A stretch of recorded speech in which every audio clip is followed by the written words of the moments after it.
A caravan of migrants is on its way to the US-Mexico border, trying to come into the country before Trump gets in office. Will they be successful? Let's get to a news feed that discusses it.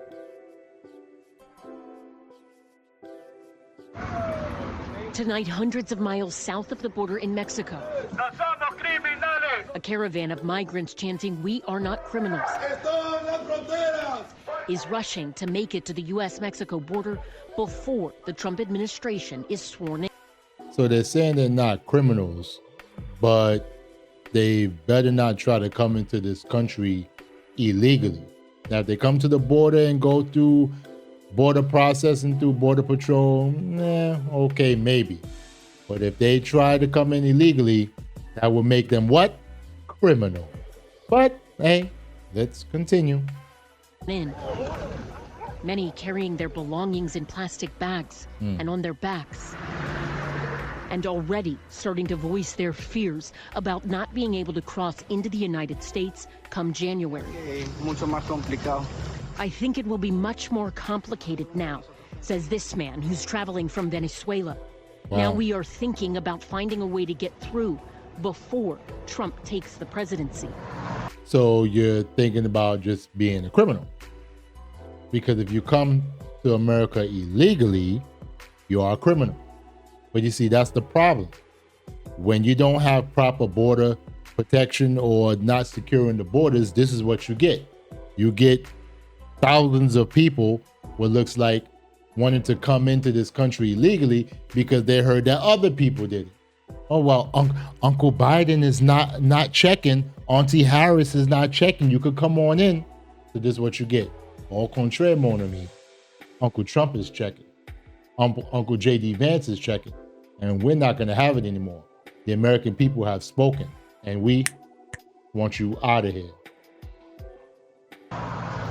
DHS officials telling NBC News that they have not yet seen a surge in migrants heading to the United States, but that they want CBP and ICE officials to be prepared. One of the first calls I'm going to make is to Mexico. You stop letting people come in through our border. Trump now vowing to deport millions of undocumented migrants, saying his plan has, quote, no price tag. He's also threatening to impose a tariff of 25% on Mexican imports unless Mexico's government curbs what he describes as an onslaught of immigration. Those promises. I mean, will it work? Maybe, but you got to do something. That's negotiation. That's the art of the deal. Okay, you don't want to do what you're supposed to do. Well, all right, everything that you bring in here, 25% tariff. What? You heard what I said. I didn't stutter when I said it. Do I agree with the tariff that high? No, because that will affect, prices of certain goods and stuff like that to the American people. But you got to do what you got to do so that you can protect your borders, so you can protect the people. This is getting out of hand, man. It's getting out of hand. These immigrants is coming in, and they're coming in illegally. I can understand if you go through the border process and everything, and you go through Border Patrol, and then stuff, okay, fine. All right, they let you in because we checked you out. We don't know if half of those people that's in that caravan could be criminals. We don't know. We don't know. So this is the way you gotta protect. We gotta protect our borders. We gotta protect the American people. There's a lot of things happening out here, so we gotta do what we gotta do. This is now creating uncertainty and anxiety among migrants making the taxing journey. This caravan, which set off with nearly 3,000 people on Election Day, has dwindled to just about half of its original size, according to Reuters. Okay, so it was 3,000, now it's 1,500. Okay. All right, so I apologize for what I said about it being thousands. Well, it actually was thousands before, 3,000, but now it's just 1,500. This man from Venezuela saying now that Trump has won, he doesn't know what to do, but returning to Venezuela for him is like being shot in the head. Damn. Migrants in Mexican border cities waiting for legal entry through the CBP 1 program now also worried their plans might be upended. Some, like this woman, are anxious that the appointments they've waited months for under the CBP 1 program could be canceled. Él inició la conversación felicitándome. On Friday, Mexican President Claudia Sheinbaum saying she had a, quote, very friendly phone call with Trump in which they congratulated each other's presidential wins and said there will be time in the future to discuss the border issue. Time Very that good. many migrants now fear is running out for them. Okay, Ellison Barber joins us now in studio. So, Ellison, going back to that CBP. I mean, I'm going to say this, like, I understand that everybody deserves to have a good life. Everybody deserves to have a good life. And I think that America, we really dropped the ball when it comes to some of these countries because we kind of at fault with the reasons why some of these countries are the way they are. So the best thing to do is to kind of help these countries become better, you know, through proper trade networks or trade agreements with them so that the people won't want to leave and they can be able to make more money there and be able to help and build up their country. That's my opinion, but only time will tell. Only time will tell. One app that you mentioned, this is something the Biden administration set up. Has the Trump administration or the Trump team said anything yet about what they're going to do with that? So it's interesting because they obviously spend so much time talking about their plans as it relates to the U.S.-Mexico border. But in terms of comments about CBP-1 in particular, really not a lot of detailed comments from Donald Trump himself. However, back in mid-September, we did find where he mentioned CBP-1 in a post on X and Truth Social. He said in part this, quote, "We will stop all migrant flights, end all illegal entries, terminate the Kamala phone app for smuggling illegals," put in parentheses there, CBP-1 app, and then he went on to list a couple of other things. So he talked about it. And that can be kind of chaotic because people are in the queue already. In some right, people are in the queue, and what he hasn't said, which is what's making so many people panic, he's made this comment saying, I would terminate that app, but hasn't said when that would happen, hasn't said how, or how it would fit into his broader immigration policies moving forward, and that's part of why so many people are like, we don't know what's going to happen next, but you said you might get rid of this.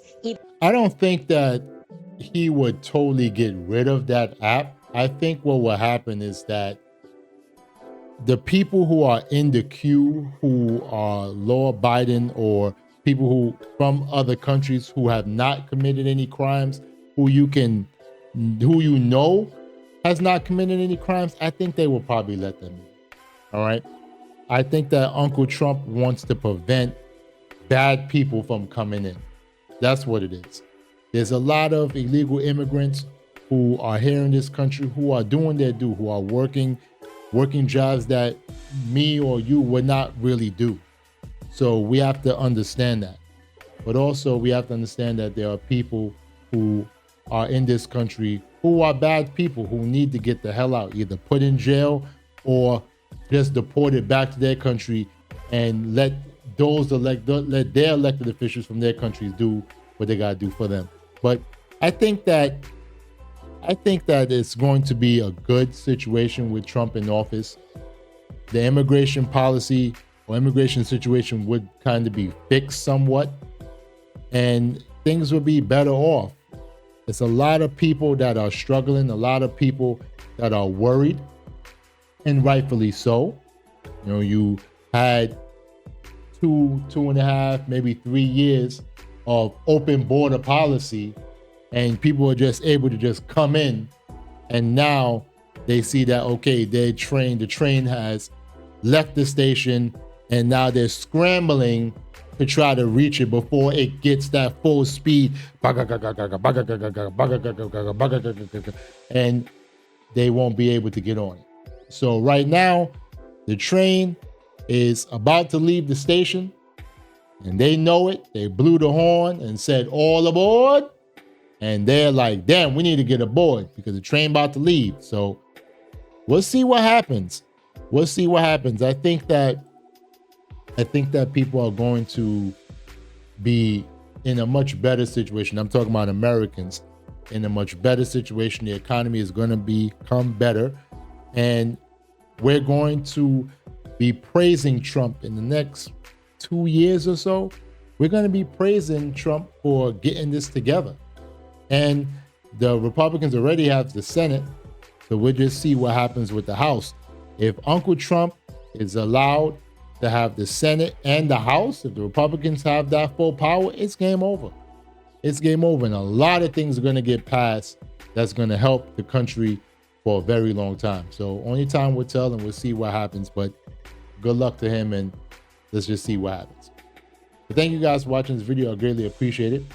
I would appreciate it if you found this video interesting, informative, crazy, or maybe even sad seeing some of the migrants. To like the video, that would greatly help me out. Make some comments. Tell me if you support what Biden did with the migrants and having that app, the CBP app or something like that. That's what it was called. Or tell me, how do you feel about what Uncle Trump said, that he will end all these things and send these people home? Which side are you on? I would like to hear from you. And last but not least, if you're not subscribed to this channel, I would greatly appreciate it if you do subscribe. Why? I'm a new YouTuber and I'm trying to grow, and I'm trying to reach over 1,000 subscribers by my birthday on December 14th. So please help a brother out. Thank you for watching. Have a wonderful day. Peace.